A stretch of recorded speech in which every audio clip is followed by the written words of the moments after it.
AnduinOS 2.0 is a Linux distribution designed to feel familiar to Windows users while offering the flexibility and openness of Linux. The idea is simple: make moving from Windows less painful. But the real question is it actually a legit transition path? Now, to be fair, one of the biggest reasons people avoid Linux is the learning curve. A Windows-like experience can make switching much easier. What it does well: familiar interface.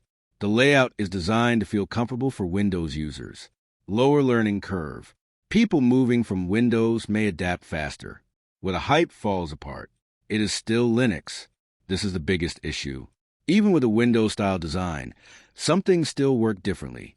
Software compatibility can be a limitation. Not every Windows program runs natively. Gaming support varies. Many games work well now, but not everything behaves exactly like Windows. So, is AnduinOS 2.0 a legit transition from Windows to Linux? Short answer: yes.